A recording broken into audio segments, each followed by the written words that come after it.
Shalom saudara dan saudari, bertemu lagi kita di rancangan Rhapsody TNI Malaysia. Pada hari ini saya akan berkongsikan hasil nukilan daripada Pastor Chris yang bertajuk Awasilah Syaitan. Mari kita sama membuka di Markus 16 ayat 17 hingga 18. Dan tanda-tanda ini akan menyertai orang yang percaya. Mereka akan mengusir roh-roh jahat dalam nama aku.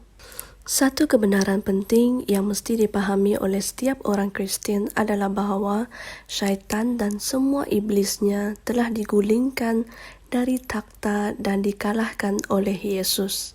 Jadi, tidak ada orang Kristian patut takut akan syaitan. Dia bukan satu faktor. Fikirkan tentang hakikat bahawa perkara pertama yang Yesus telah katakan bahawa kita boleh lakukan dalam namanya adalah mengusir para iblis. Hal ini menunjukkan jelas bahawa syaitan telah dilumpuhkan. Walaupun kamu hanya menyerahkan hidupmu kepada Kristus beberapa saat yang lalu, kamu sudah pun mempunyai kekuasaan ke atas syaitan dan boleh mengusir para iblis. Ini kerana setelah kamu dilahirkan semula, kamu mempunyai kehidupan Allah dan kebenaran Kristus. Kamu memiliki kekuasaan Yesus. Oleh itu, mengawasi syaitan bukanlah sesuatu persoalan tentang berapa lama kamu sudah menjadi orang Kristen atau sejauh mana kerohanian kamu. Ini adalah tentang Yesus dan kekuasaan yang Dia telah berikan kepada kamu untuk kamu berjalan dan hidup di dalamnya. Syaitan tidak mempunyai kuasa untuk melakukan sesuatu dalam hidup kamu, di rumah kamu, di bandar, negara, atau dalam kehidupan orang yang kamu sayangi. Usirkanlah dia keluar. Jalankan kekuasaan kamu dalam Kristus ke atas dia. Usirkanlah dia keluar setiap hari, setiap masa dan di mana sahaja dengan menggunakan nama Yesus.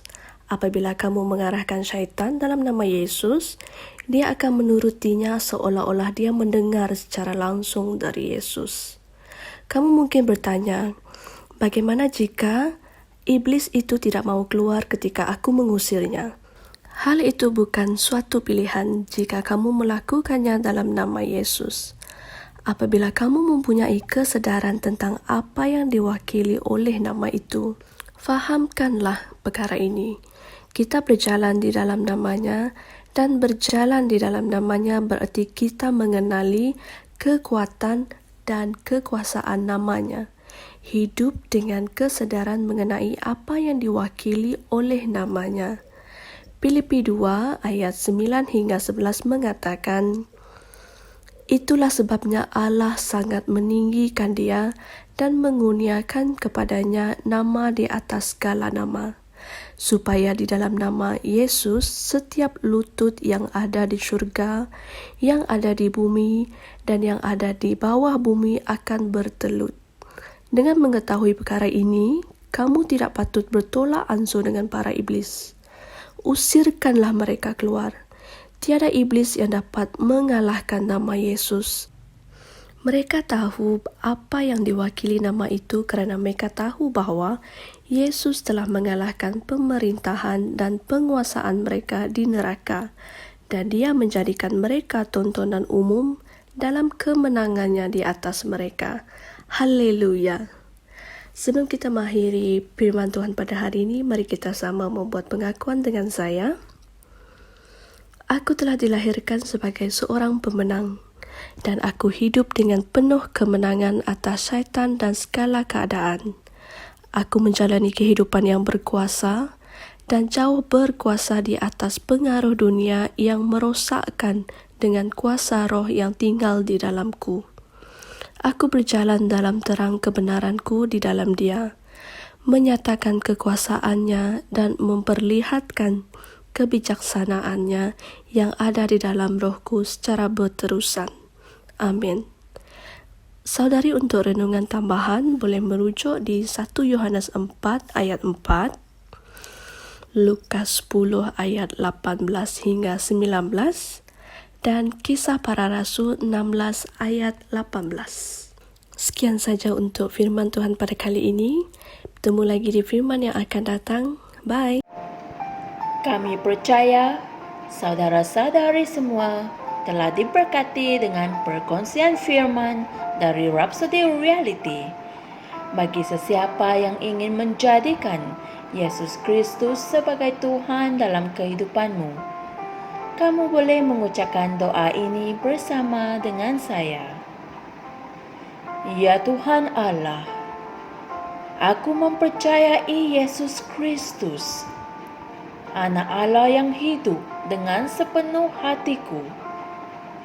Aku percaya Dia telah mati untukku dan Allah telah membangkitkan Dia dari kematian. Aku percaya Dia hidup hari ini. Aku mengaku dengan mulutku bahwa Yesus Kristus adalah Tuhan dalam hidupku mulai dari hari ini. Melalui Dia dan di dalam nama-Nya, aku mempunyai kehidupan yang kekal. Aku telah dilahirkan semula. Terima kasih Allah kerana menyelamatkan jiwaku. Aku sekarang adalah anak Allah. Haleluya. Tanya, sekarang kamu telah menjadi anak Allah.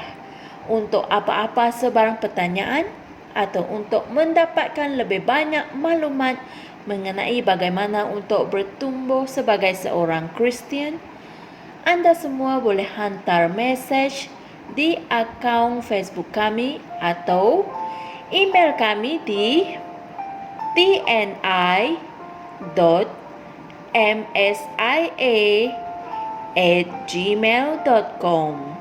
Sekali lagi, tni.msia@gmail.com.